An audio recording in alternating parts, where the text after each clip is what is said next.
Many of us have been told that the Sabbath is from Friday evening until Saturday evening. Now, first, let me show you where that is all coming from, okay? When we go to the book of Genesis, at the very beginning, it says here,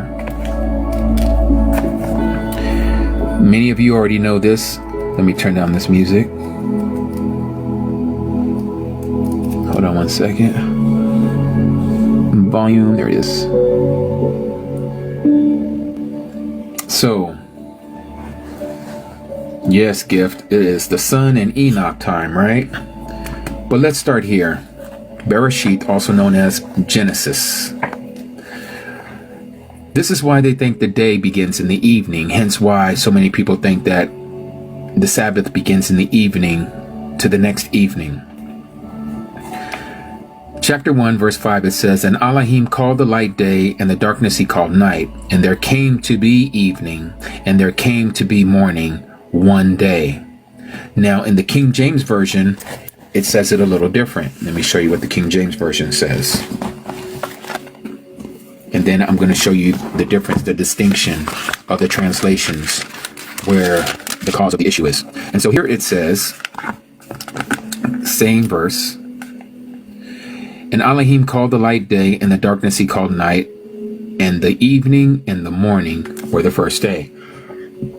Now, again, many people say because the evening was first, then the morning, then that means that the day begins in the evening. That is erroneous doctrine. Do you see that it says, and the evening to the next evening were the first day? No, it says evening and the morning. It's telling you that the day ends in the morning. It says it again here on day 2. And Elohim called the firmament heaven, and in the evening and in the morning were the second day. Notice that every day ended in the morning. It doesn't say from evening to evening, and this was the second day. You don't even have a 24-hour period or an account of 24 hours between evening and morning. This is an erroneous doctrine just because you see the word evening come first. But what you're missing out is from the actual translation, and I'm going to show you now in the scriptures how they rectified it, how they cleared it up. Because there's a word there that is not being mentioned in the Abrit or the Hebrew, which is bohu tohu, which means that it came to be. You see how I have the word came to be underlined there? And right here it says, and there came to be evening. So that means something was before evening. If it came to be evening, and then there came to be morning, it's telling you that there was a process of time that happened before evening. What happened before evening? His work. He said, let there be light. And there was light. That came before evening. So just like I would say to you, for all of you who are listening to me, you didn't just become an adult. You wasn't created like Adam and you just became an adult. No, you came to be an adult, meaning that there was a process of time. Came to be is a prepositional phrase. Came to be. That is a process of time. So you came to be an adult because you used to be a baby. And then you came to be an adolescent. And then you came to be a teenager. And then you came to be an adult. And so it's the same thing that we're being told here. It came to be evening. It's a process of time. And then there came to be morning. Well, what's between evening and morning? It's this thing here called darkness. Darkness is night. Darkness is not evening. Evening means even light and even darkness. That's why we call it evening. Evening. Even light and even darkness. This word evening it comes from the Hebrew word, the Abrit word, Arab. Some of the Yiddish people like to pronounce it Arab. But it's not Arab, it's Arab. Just like when we say that person is Arabic, that word Arabic is a Hebrew word that means half light and half dark. Why were they called Arabics or Arabs? because that was an intermingling of two different ethnicities there. Most of them were Greek, and then you had the Shemites, and you also had the Hamites. Both of them are dark. The Greeks are Yaphites. And so they started intermingling amongst the people there, and it created mixed people. And they are what we know today as Arabs, which means even. There are even light and even darkness. And so going back to the Sabbath, when it begins, and I have a teaching on this that I have a posting on my page, when does a day begin? I would suggest that you look at it, where I break down from scripture to scripture to scripture about when does the day begin, and for that matter, when does the Sabbath begin. And so I'm showing you how this erroneous doctrine came about. And one of the other ones that they like to use to say that Shabbat starts in the evening is Leviticus chapter 23, verse 32. So let's go there. Leviticus 23, verse 32, it says this. Thank you, Kat.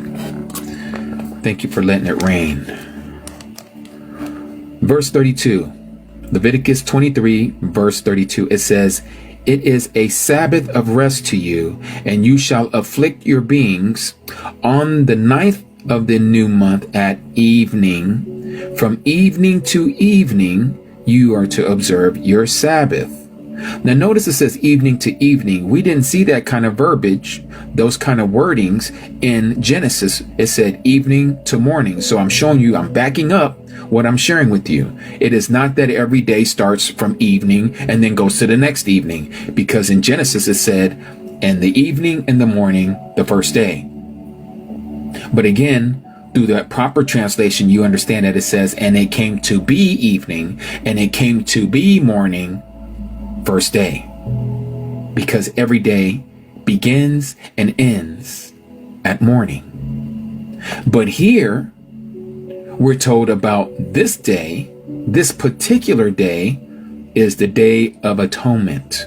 The Day of Atonement, also known as Yom HaKippurim in the Abrit, in the Hebrew, it starts on the 9th day in the evening, and it finishes the 10th day in the evening. And that's what it says when you read it from the very beginning here, verse 27. "And on the 10th day of the 7th new month is Yom HaKippurim. It shall be a set apart gathering for you. And you shall afflict your beings, and shall bring an offering made by fire to Yahuwah. And you do no work on that same day, for it is Yom Kippurim, to make atonement for you before Yahuwah your mighty one. For any being who is not afflicted on that same day, he or she shall be cut off from their people. And any being who does any work on that same day, that being I shall destroy from the midst of their people. You do no work, a law forever throughout your generations in all your dwellings," meaning wherever you live. "It is a Sabbath of rest to you, and you shall afflict your beings," that is through fasting.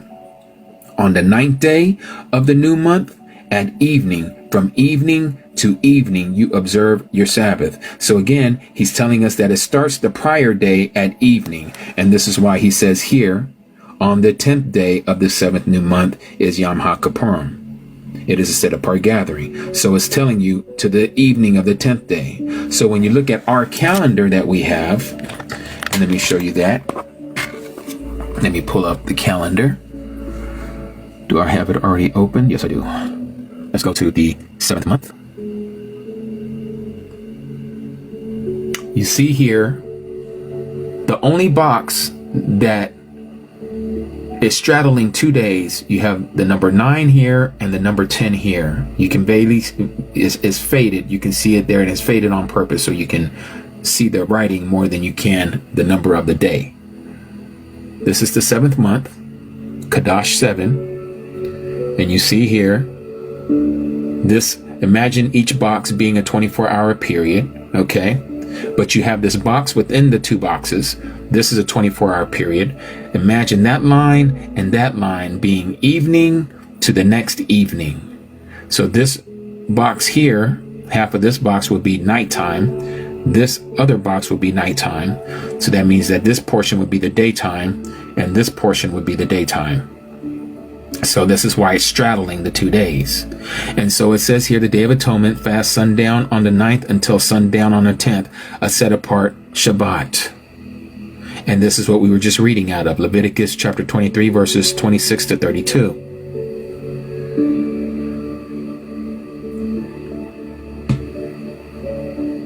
Yes, the calendar is on the link tree, Kat. You can download it from there on the link tree. And so that's what it means, that the Shabbat for that particular day is on, or is from evening to evening. But your regular Shabbats, your weekly Shabbats, are not, I repeat, are not from evening to evening, as we have been taught. And so again, notice here it says, you are to observe your Sabbath during this feast of, or not feast, this appointed time, which is called the Day of Atonement. It starts in the evening on the 9th and it goes to the evening of the 10th. This is why it says from evening to evening, you observe your Shabbat. Now let's see what it talks about the weekly Shabbat. Just on the next page here in verse 3, same chapter 23 of Leviticus, it says here, 6 days work is done, but on the 7th day is a Sabbath of rest, or a Shabbat of rest, a set apart gathering. You do no work. It is a Shabbat to Yahuwah in all your dwellings. Notice that this Shabbat is to Yahuwah, where this other Shabbat is unto yourself. You observe your Sabbath. It is a Sabbath of rest to you. It is your Sabbath, not Yahuwah's Sabbath, your Sabbath from evening to evening. His Sabbath is from sunrise to sunrise. His Sabbath is from sunrise to sunrise. This is why he doesn't have to give us extra information on how to keep the Sabbath, because it was already understood that the Sabbath is from sunrise to sunrise. That's why I showed you in Genesis chapter 1, where it says, and it came to be evening, and there came to be morning. For the next 6 days, every time he did work, and it came to be evening, and then it came to be morning. So every day ends and begins at morning. This is why he says his mercies are renewed every morning. Okay, your day begins in the morning. Let me show you another one here. I need to show you this diagram that I show everyone when we do this, so that it makes a little more sense, because some of us are visual people, and I'm one of those that's visual. So I want to show you this. Notice here on this diagram, this is also on our link tree. Notice the word evening, morning. Okay, evening and morning. The sun goes like this, okay? Just like if you was looking at the face of a clock. So the sun comes to this point.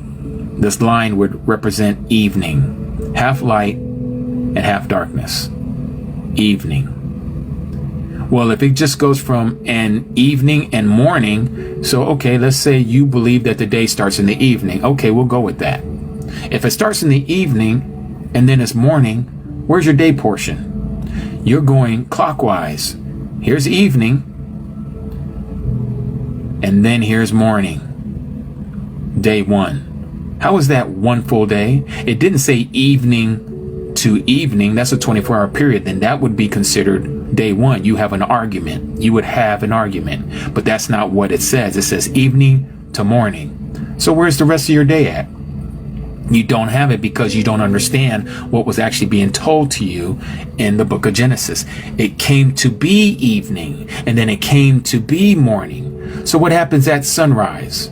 Well, you leave out of your house, you go to work, you use that precious resource called the sun, and you go and you work 8 hours, some of you 10 hours, some of you 12 hours.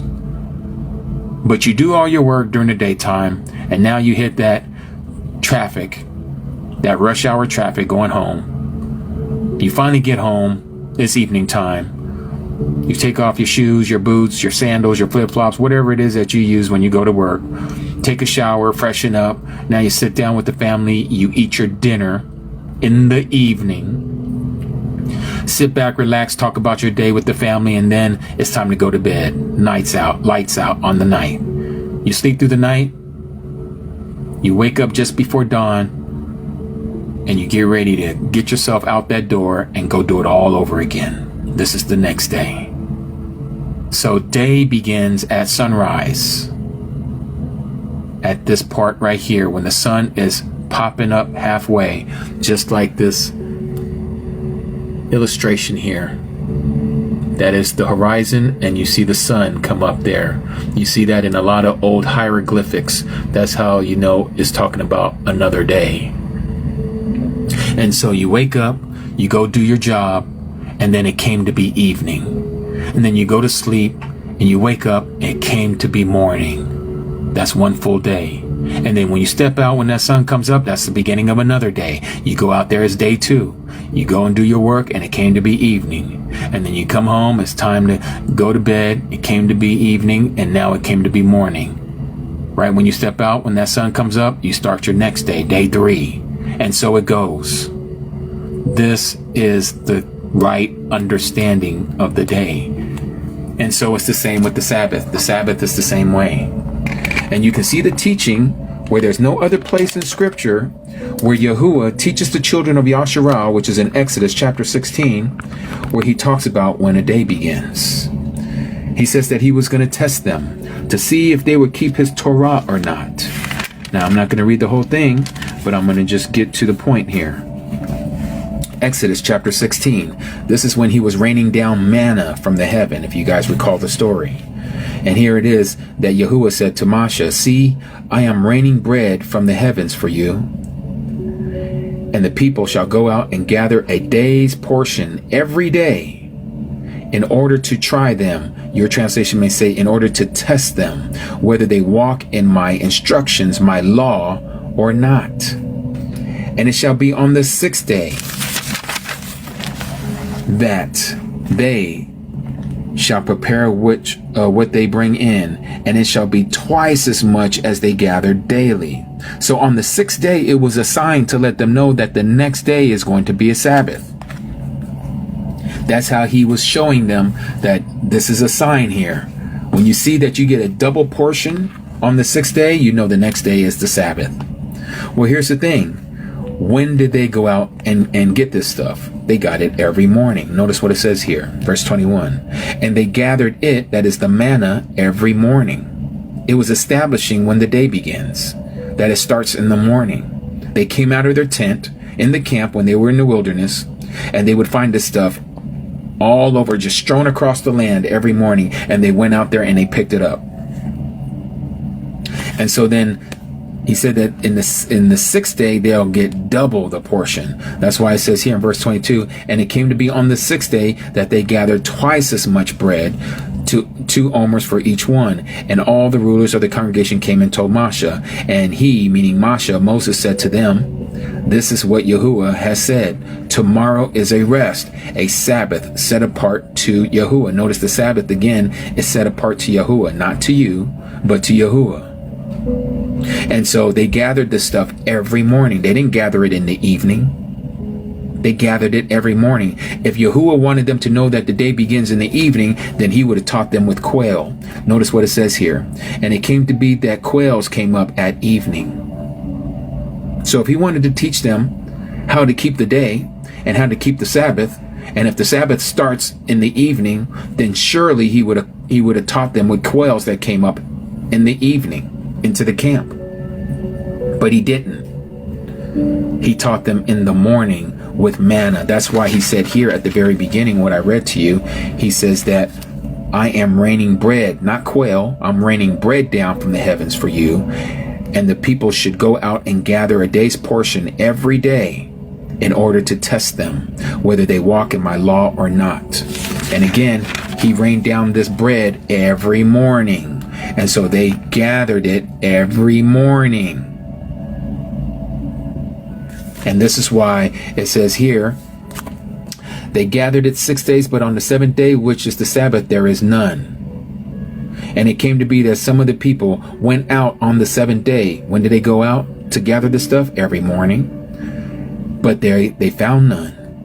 And Yahuwah said to Moshe, "How long shall you refuse to keep or guard my commandments and my Torah? See, because Yahuwah has given you the Sabbath, therefore he has given you bread for 2 days on the 6th day. Let each one stay in his place, and do not let anyone go out of his place on the seventh day. So the people rested on the seventh day. And the house of Yasharal called its name, meaning this thing that came down every morning, except for the seventh day, they called it manna. So again, I just showed you 3 locations, 3 witnesses. Let every word be established by 2 or 3 witnesses. The day does not start in the evening like those Jewish people over there in the Middle East want you to believe. And now all of you, including myself, when I came into this truth, I was like, oh, okay, because I didn't understand the calendar. This wasn't revealed to me yet. So I was keeping it Friday evening to Saturday evening until Yahuwah sat me down and he opened my eyes to his truth. And I'm showing you what he showed me. And now you have the information. And now you see what I see. If you don't see what I see and you want to continue to do the traditions of the elders, of your brothers and your sisters from of old, your ancestors, by all means, go ahead and keep on keeping the traditions and the customs of your forefathers. But you are not keeping the 4th commandment when he says, remember the Sabbath day to keep it separated. If you don't even know what day the Sabbath is or when to begin the Sabbath, you're profaning the Sabbath. You might as well not even keep it at all, because you're making an unrighteous day and you're saying that it is a righteous day, and it's not. Like the people who think that it started yesterday and that it goes until this evening, like I used to do, and like some of you are probably doing to this very moment until you heard this. And so I'm showing you through the word. I'm not showing you what I believe. I showed you 3 different locations, and all 3 of them concur with one another that the day begins at sunrise. There's 3 feast days or 3 appointed days that begin in the evening, but that's not when the day begins. That's when those feasts or those appointed times begin. But the day begins at sunrise. I hope that makes sense to all of you. Okay, next question or comment.